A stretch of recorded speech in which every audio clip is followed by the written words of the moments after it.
Welcome back to ABC General Hospital Spoilers channel. Today we will learn about the thrilling twists awaiting in Port Charles on Monday, September 8th.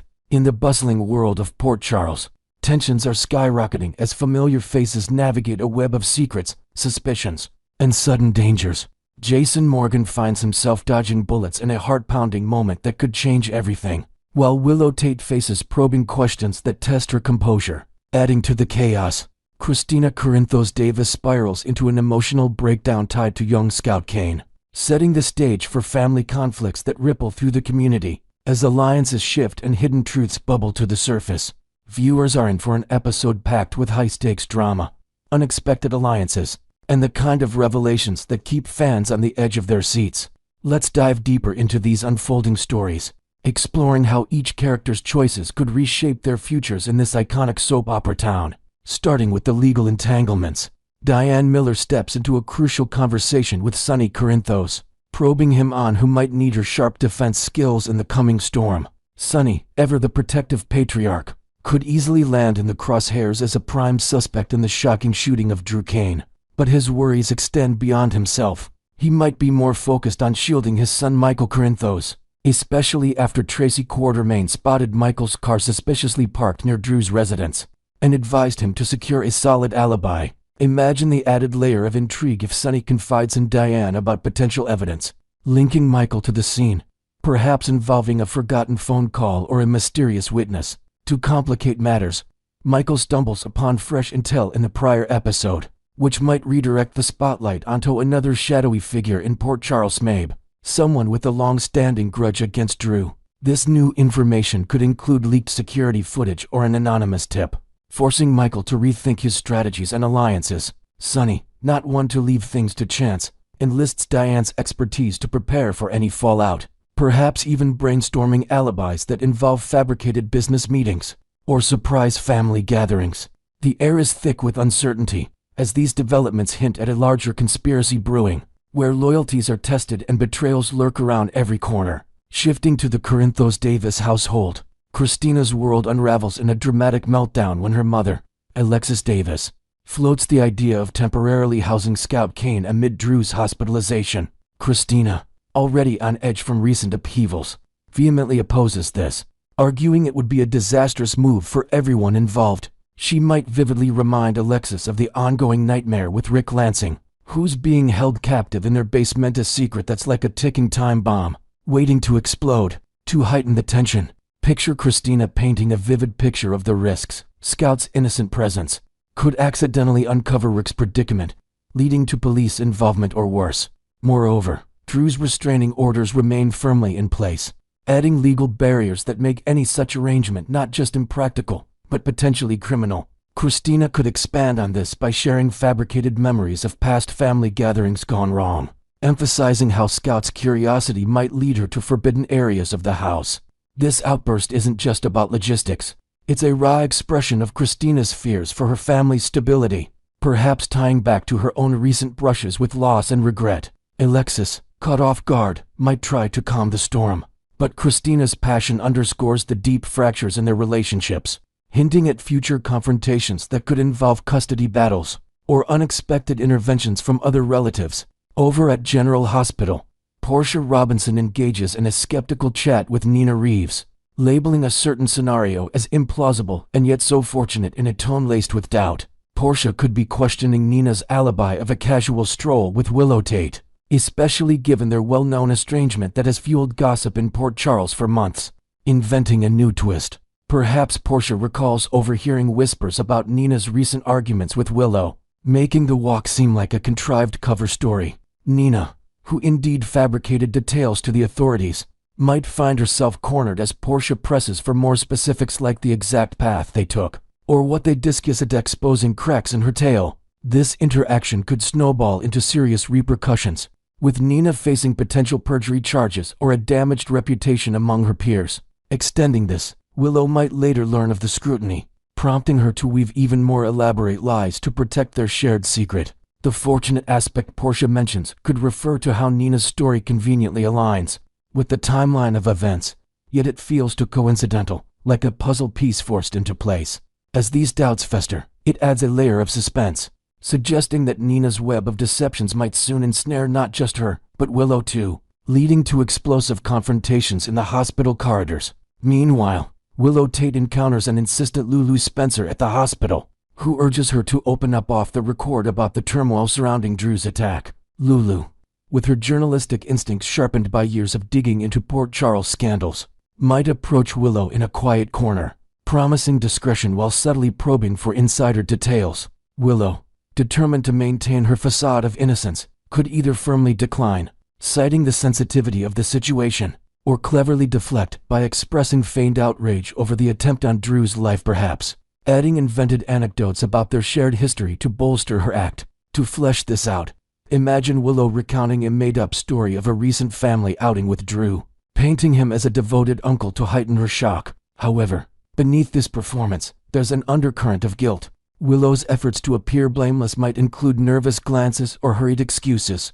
subtly hinting to viewers that she could be the culprit behind Drew's near-fatal ordeal. This encounter amplifies the episode's theme of hidden motives, as Lulu's persistence could unearth clues that point to Willow's involvement, setting up future episodes where alibis crumble and truths emerge in dramatic fashion. On another front, Anna Devane confronts Jack Brennan with a stern reminder that he owes her a debt, vowing to collect on it sooner rather than later. Brennan, a master of manipulation, deploys his charm to steer the conversation, but Anna remains unyielding, refusing to let him wriggle free. Their exchange might delve into Brennan's role as Carly Spencer's alibi during a critical moment, with Anna demanding transparency about any strings attached, adding inventive depth. Perhaps Anna uncovers a fabricated document linking Brennan to Carly's whereabouts, forcing him to admit partial truths. Furthermore, Anna presses for updates on Jocelyn Jacks and Vaughn's covert WSB assignment. Suspecting foul play, Brennan could attempt to reassure her with smooth lies about the mission's progress, maybe inventing details like successful intel gathers or minor setbacks. Yet Anna's intuition tells her otherwise, fearing the operation has veered into perilous territory, a fear that's all too real. As the duo's situation deteriorates, this dynamic highlights Anna's resilience and Brennan's cunning, potentially leading to an alliance forged in necessity, where old enemies become reluctant partners against greater threats. The peril escalates for Jocelyn Jacks and Vaughn, whose daring escape attempt from captivity hits a devastating snag, leaving them bound once more and facing uncertain fates. In this tense confinement, they share a profound dialogue about sacrifice, with Jocelyn questioning if Vaughn truly would have laid down his life for hers during the botched breakout. To expand this emotionally, envision Vaughn recounting a personal backstory of past missions where he lost comrades, reinforcing his commitment to her safety and adding vulnerability to his tough exterior. Jocelyn, drawing from her own resilient spirit shaped by Port Charles hardships, might respond with gratitude mixed with determination, vowing to fight their way out together. Their worries mount as captors close in, perhaps with added elements like overheard plans for their transfer to a more secure location, heightening the dread. This subplot weaves themes of loyalty and heroism, reminding viewers of the high costs of espionage in a town rife with intrigue. Finally, Jason Morgan charges back to the Five Poppies resort, only to confront immediate danger as gunfire erupts in his direction, forcing him to dive for cover and think on his feet. In this adrenaline-fueled sequence, Jason's instincts kick in, perhaps using the resort's lush landscaping or nearby structures for improvised defense. Inventing a fresh angle, he might spot clues like a discarded weapon casing that points to a familiar foe from his past, adding personal stakes to the rescue. As spoilers tease, Jason shifts into full rescue mode by Friday's episode, poised to save Jocelyn, Vaughn, and possibly even Britt Westburn from their predicaments. This could involve stealthy maneuvers through hidden resort passages, or enlisting unlikely allies among the staff. The episode promises edge-of-your-seat action, blending Jason's stoic heroism with the broader narrative of protection and peril in Port Charles. Next, we will learn about the issues shaking Port Charles to its very core: Kai Taylor's looming arrest, his stunning change of heart, and the drastic confession he appears ready to make in order to shield the women he loves.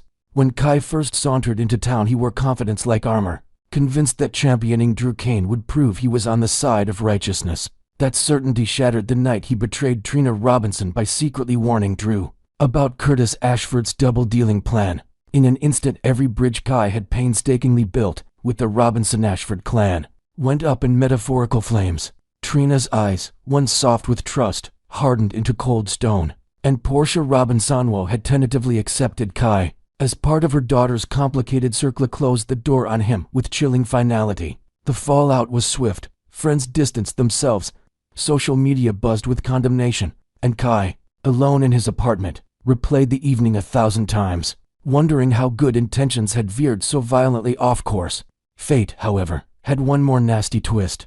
Days after the betrayal, Kai slipped into the corridor outside Drew's temporary penthouse and overheard an incendiary conversation between Drew and Curtis, hidden behind a half-open utility door. He listened as Drew gloated about using Kai's tip to trap Curtis, then mocked Trina's loyalty as a cheap, predictable teenage devotion. The venom in Drew's voice struck Kai like a physical blow, ripping the blinders from his eyes. In that breathless, eavesdropping silence, he finally understood that Drew was no noble victim, but a master manipulator, cloaked in hero's garb. The revelation rewired Kai's priorities in a heartbeat, soldering his loyalty back to Trina and Portia with the permanence of tempered steel. That clarity came at a terrible moment. Mere hours later, gunfire erupted inside Drew's penthouse.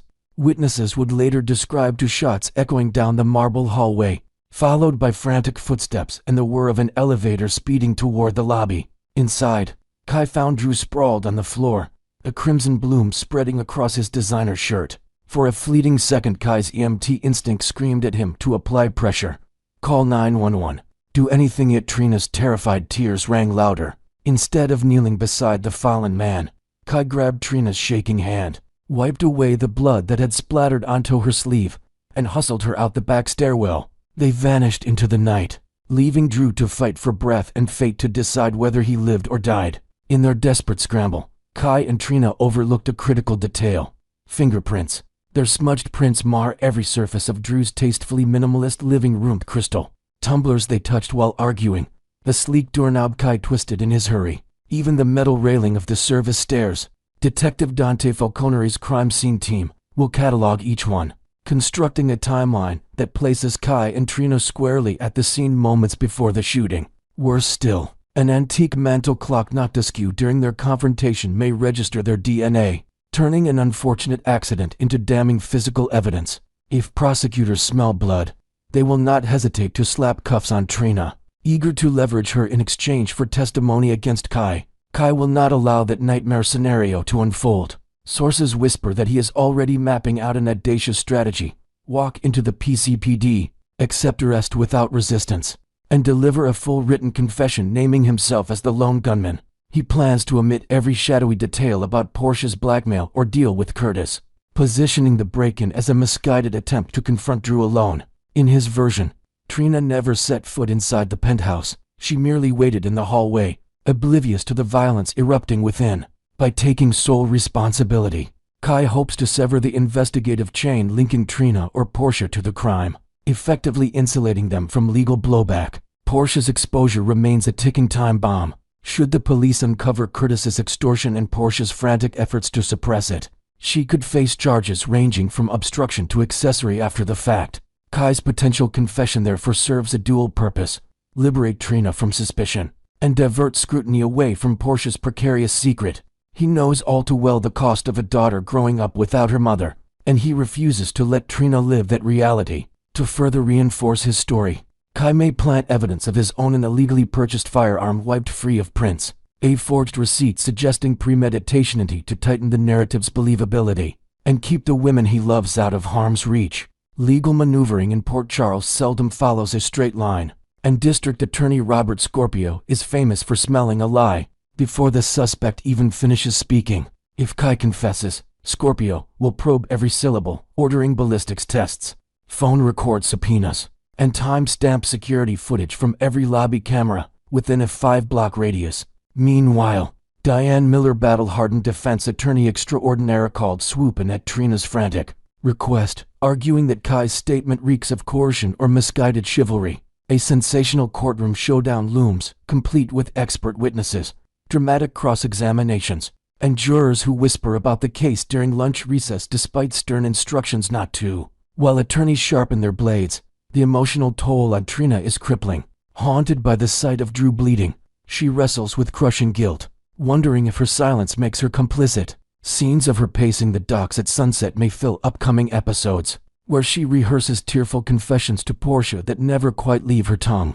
Viewers can expect heartfelt confrontations, Trina collapsing into Curtis's arms, demanding the whole truth about his feud with Drew, Portia begging her daughter to trust Kai's sacrifice, and Spencer Casadini phoning from Paris, offering unconditional support despite the ocean between them. Through it all, Kai's potential heroism forces Port Charles residents and the Fambasado reevaluate him. Social media polls once branding him public enemy no. 1 inch now inch toward grudging recognition of his devotion.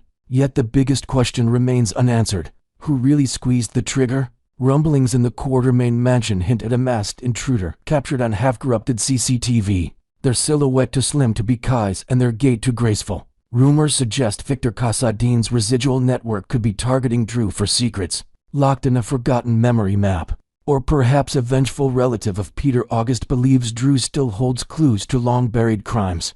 Until forensics delivers irrefutable proof, Drew awakens to finger his assailant. Truth hides in plain sight, tantalizingly out of reach. Next, we will learn about the issue shaking Port Charles.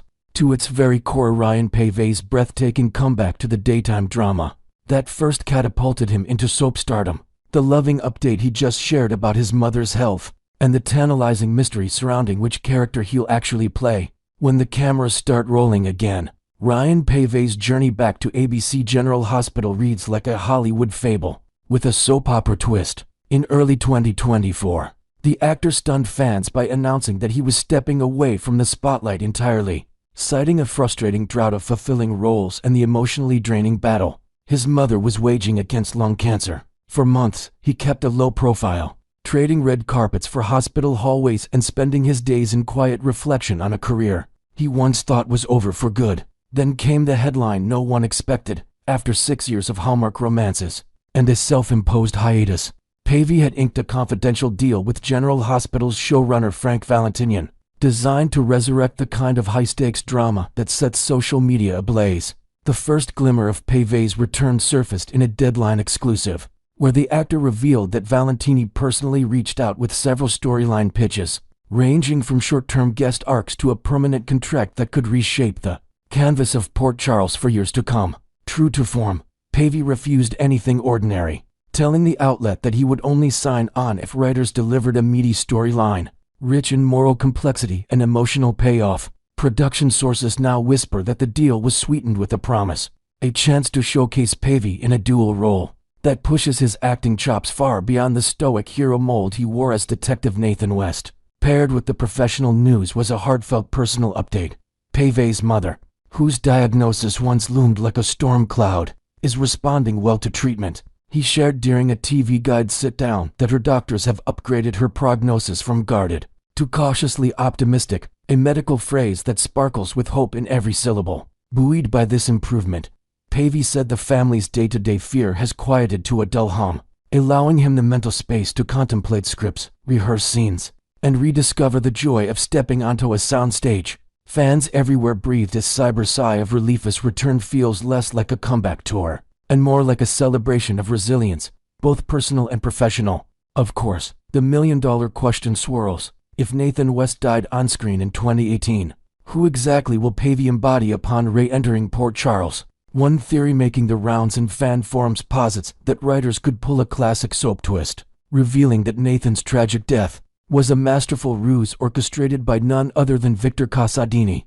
Imagine the bombshell if Nathan spent the last 6 years in a secret WSB black site, memory scrambled by experimental drugs, only to escape and return a hardened man with a network of covert contacts and a vendetta against every villain who wronged him. Another rumor suggests Paevey will debut as Nathan's long-lost identical cousin, a former Interpol agent named Evan West, whose first order of business is tracking stolen biotech, tied directly to Valentin Casadin's Shadow Corporation. Either scenario promises fireworks, especially given the emotional hand grenade awaiting Maxie Jones, who slipped into a medically induced coma and vanished from screen, just as Paevey's casting news broke. Speaking of Maxie, insiders hint that her coma storyline is timed to perfection. Actress Kirsten Storms is on temporary leave, but when she reappears, she may awaken to find a familiar face, whether it's her presumed dead husband, or a look-alike whose presence dredges up memories too painful to bear. The writer's room reportedly toyed with the idea of Maxie suffering temporary amnesia, forgetting that Nathan ever died, thereby granting Paevey a heartbreaking sequence where he must navigate the ethical minefield of playing along or breaking her heart all over again. This delicate emotional tapestry is exactly the kind of blast Paevey said he couldn't wait to sink his teeth into, ensuring that his comeback is anything but vanilla. What about the logistics of bringing back a beloved character 6 years after viewers watched him take his final breath in a hospital bed? One production leak claims the show has already filmed flashback scenes revealing that Nathan's fatal wound never pierced a vital artery. Instead, a physician in collusion with the WSB swapped Nathan's chart, declared him dead, and whisked him away in an unmarked ambulance. Another rumor credits Dr. Liesl Obrechtnathan's mother with masterminding her son's disappearance, forging a death certificate, and installing him in a European clinic until the danger subsided. Whichever route the writers choose, we're guaranteed edge-of-your-seat reveals peppered with dramatic close-ups and musical stings that only daytime television can deliver. Paevey's social media savvy is only fueling speculation. Mere hours after Deadline confirmed his return, the actor posted a cryptic Instagram selfie from a dimly lit dressing room, captioned "Not saying yes, not saying no, just saying soon." Sharp-eyed followers noticed a set of dog tags hanging on a hook behind him, eerily similar to the ones Nathan wore during his earliest episodes. Is that a deliberate Easter egg or an epic misdirection? Nobody outside the tight-lipped production team knows for sure, but the post racked up 500,000 likes in under 24 hours and sent Nathan lives trending worldwide. Meanwhile, Paevey's friends at Hallmark are cheering him on from the sidelines. Network executives released a cordial statement congratulating their holiday movie leading man on his new venture, hinting that his contract allows room for limited engagements in future Hallmark productions. That flexibility suggests ABC and Hallmark reached a rare cross-network agreement, a testament to Paevey's star power and the goodwill he's cultivated across genres.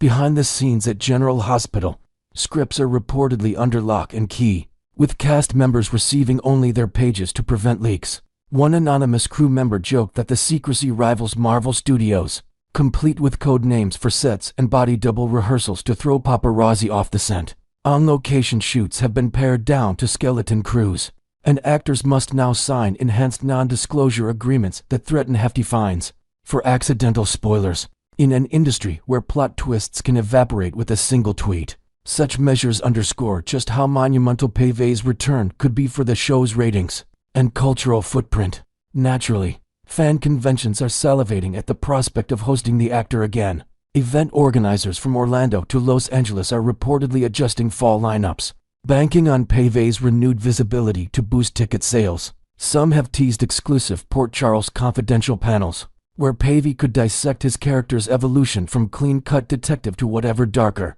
more layered persona awaits him in 2025 scripts.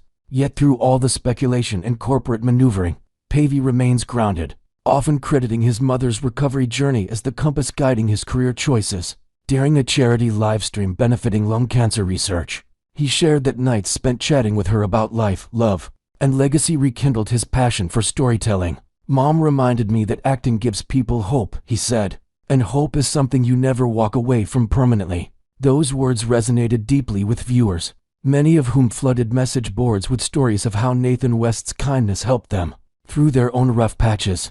As filming ramps up, camera crews are already buzzing about Paevey's first day back on set. Rumor has it Valentini orchestrated a hush-hush midnight shoot on the pier set, complete with fog machines, a stunt team, and a 6-page monologue that Paevey reportedly nailed in a single uninterrupted take. If true, that sequence could serve as the jaw-dropping cold open that Ray introduces his character to the canvas, hattering the peaceful illusion of Port Charles with an explosion of secrets, gunfire, or perhaps the whispered reveal of a codename that sets veteran characters on high alert. In closing, Ryan Paevey's return to ABC General Hospital is far more than a simple casting coup. It is a multi-layered saga blending real-life perseverance with fictional resurrection, poised to ignite storylines that ripple across every corner of Port Charles. From his mother's heartening health update to the cloak and dagger machinations behind his still mysterious role, every tidbit heightens anticipation for what promises to be a landmark chapter in daytime drama. Stay tuned, keep speculating, and prepare for a season where every episode could rewrite the rules of engagement. In the soap world we all love,